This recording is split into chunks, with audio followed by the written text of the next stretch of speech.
Hello and welcome back, dear students. How are you all? Good, healthy, enthusiastic, and excited for today's video? Good. So, with today's video, we will be able to complete our first chapter of chemistry, that is, chemical reactions and equations.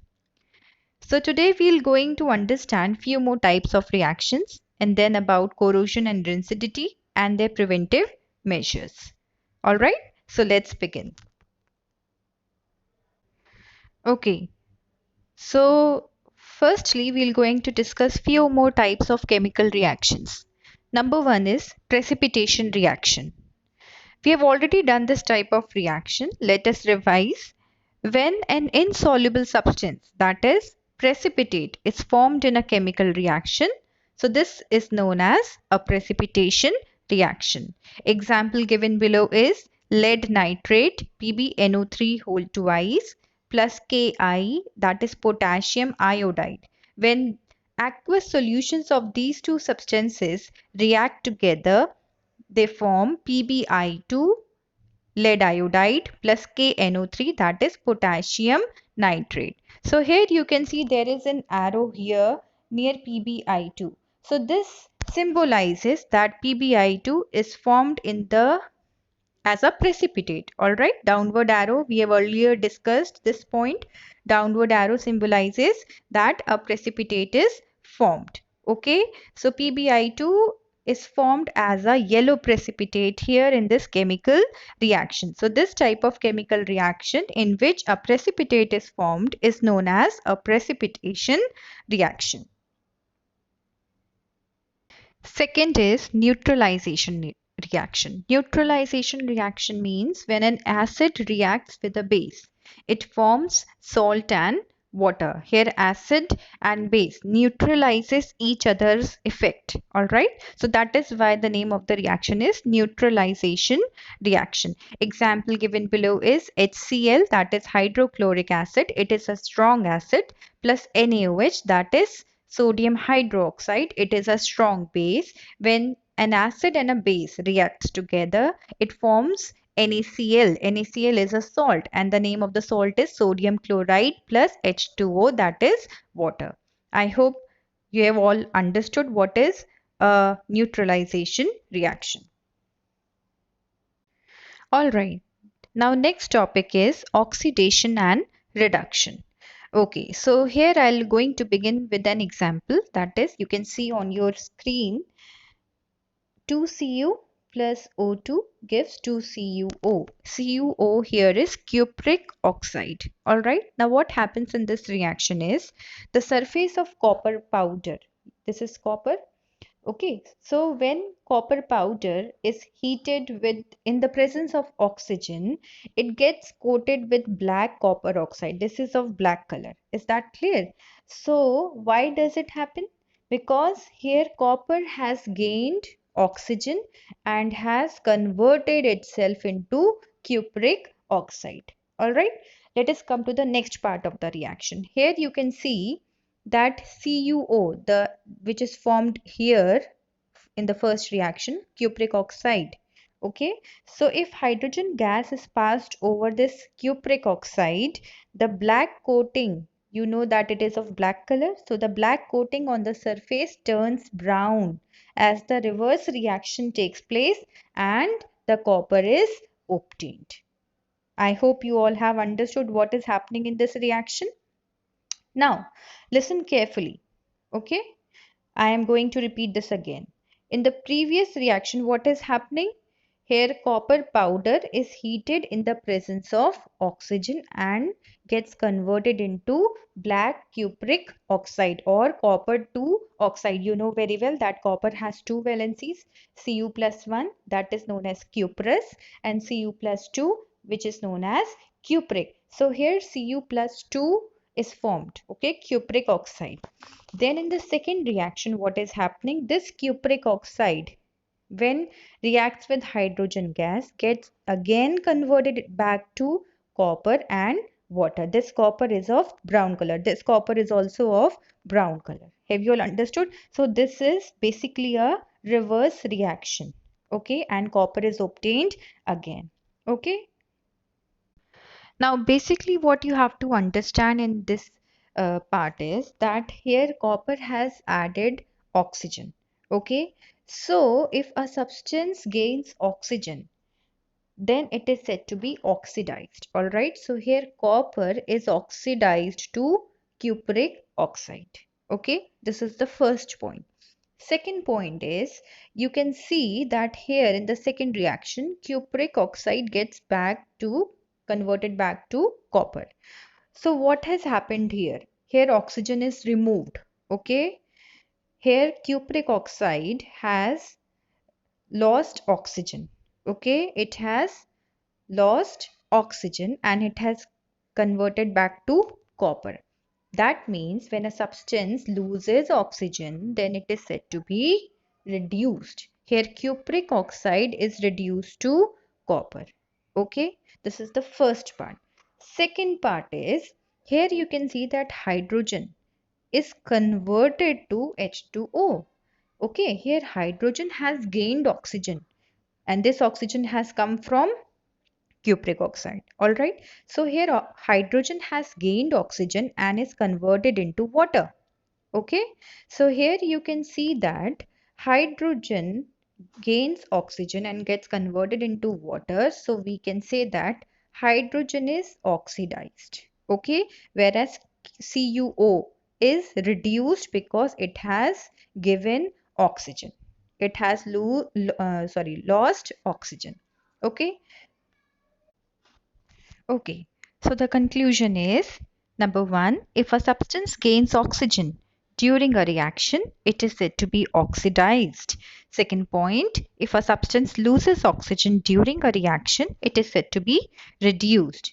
And when oxidation and reduction takes place simultaneously during a reaction, that means if oxidation and reduction takes place in the same reaction, then that particular reaction is known as redox reaction. Now let me give you an example for this. Okay, now here you can see that cupric oxide, this is the previous equation only. Here cupric oxide CuO is converted to Cu. So here we can say that CuO has gone through reduction. Is that clear? On reduction, CuO is changed into Cu. Understood? Secondly, H2 is changed into water H2O. So here we can say that hydrogen has gone through oxidation. Now, what is the reason behind this? Hydrogen has gained oxygen. So we say that has taken place here. And here in the case of cupric oxide, it has given oxygen and it has converted into copper. So we say that reduction has taken place in this reaction. Have you all understood? Now in this reaction, you can observe that both the processes are taking place simultaneously. Is that clear? So such reactions are called oxidation and reduction reactions, or in short we say that redox. Redox has come from RED from reduction and OX from oxidation. So in short we say redox reactions. Understood?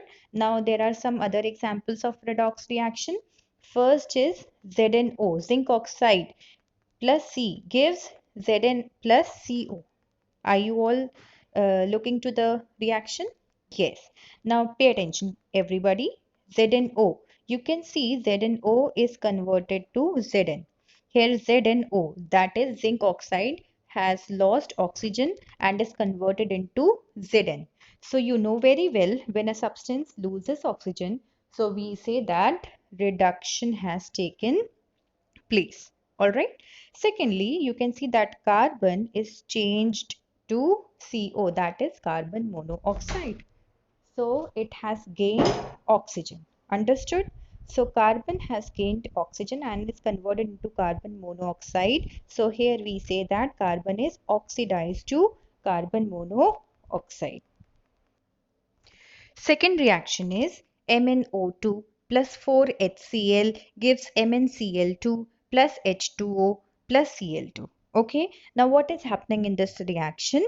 Please pay attention. Here MnO2 is converted to MnCl2. Okay, so MnO2, that is manganese oxide, has lost oxygen and is converted into MnCl2. So here reduction has taken place. Okay, and here you can see that HCl. Okay, HCl is converted into Cl2. Here, what has happened here? Please pay attention to the point. Here, what has happened here? HCl is oxidized to chlorine. Okay, whereas MnO2 is oxidized to MnCl2. Why HCl is oxidized to chlorine? Here, no oxygen is present. So, another concept of oxidation is removal of hydrogen. So, when hydrogen is removed, we say that oxidation has taken place. And when hydrogen is added, we say that reduction has taken place. Alright, from the above examples, we can say that if a substance gains oxygen or loses hydrogen during a reaction, it is oxidized. If a substance loses oxygen and gains hydrogen during a reaction, it is reduced. So we have understood two topics here, oxidation and reduction. Oxidation means gaining of oxygen and losing of or removal of hydrogen, whereas reduction is losing oxygen or removal of oxygen and gaining of hydrogen. The last topic of the chapter is corrosion and rancidity. Now, what is corrosion? Very easy. When a metal is attacked by a substance around it, such as moisture, acids, etc., it is said to corrode, and the process is known as corrosion. You must have observed when an iron metal or an iron rod is exposed to the moisture, it gets a reddish brown layer on it, and that layer is known as rust. We have discussed the same example in the previous videos. Okay, so this process is known as corrosion. Few examples are there: black coating on silver and the green coating on copper. Silver, you know, is of silver color. It gets the black coating on it due to corrosion, and copper is of brown color and it gets a green coating on it. So this is also an example of corrosion. Also, rusting of iron is also an example of corrosion. What are the preventive measures of corrosion? How can you prevent corrosion? This can come in your exam also. First point is by oiling. Second, by greasing. Number third, by painting. Number four, by galvanizing. Galvanizing, you know it very well that galvanization is a process in which a coating of thin layer of zinc is done, okay, on the surface of metal. So it prevents corrosion. Number 5 is by chrome plating, and number 6 is by iodizing. Now the last point, you must have observed that when fats and oils are oxidized, that means if we leave food outside without refrigerating it, without covering it, so they give foul smell, you know? Their smell and taste changes. Now what has happened here? Oxidation. Even in the process of corrosion, oxidation takes place, and in the process of rancidity, oxidation takes place. Okay, so when fats and oils are oxidized, they become rancid. That means their smell and taste changes. So this process is known as rancidity. So how can we prevent rancidity? By following few points. Number one, by refrigerating food. Number two, by adding antioxidants. Number three, by keeping food in airtight containers. So these points prevent oxidation and therefore prevents rancidity. Now one point to be noted here is you eat chips, Lay's chips, Uncle chips. Okay, so these chips bags are flushed with nitrogen gas, okay, into gas. Why? To prevent chips from getting oxidized. Okay, so this is also one preventive measures which are used by different food companies. They insert nitrogen gas inside chips bags to prevent oxidation. Is that clear? So these are all the preventive measures for rancidity. Okay, dear students, so here we have completed our first chapter, and I have again given you two practice questions. I'm not giving many questions. In the class, we're going to discuss all the exercises which are given at the back of the chapter. So please do these questions in your rough notebook. These are also from NCERT book. First question is, why does the color of copper sulfate solution change when an iron nail is dipped in it? Okay. Second question, identify the substances that are oxidized and the substances that are reduced below in the following reactions. Please go through these questions and write answers in your rough notebook. Students, one point I would like to add here is please write examples as much as possible in your rough notebooks for every definition, like for example, exothermic, endothermic reactions for all the four types of reaction, that is combination, decomposition, displacement, double displacement reactions. And today we have done precipitation and neutralization reactions, oxidation, reduction, redox reactions. Please write examples as many as possible from your NCERT in your rough notebook. Okay, this will be helpful for you. So students, we are at the end of the video. Again, the same thing I would like to say. Stay home and stay healthy and all the best.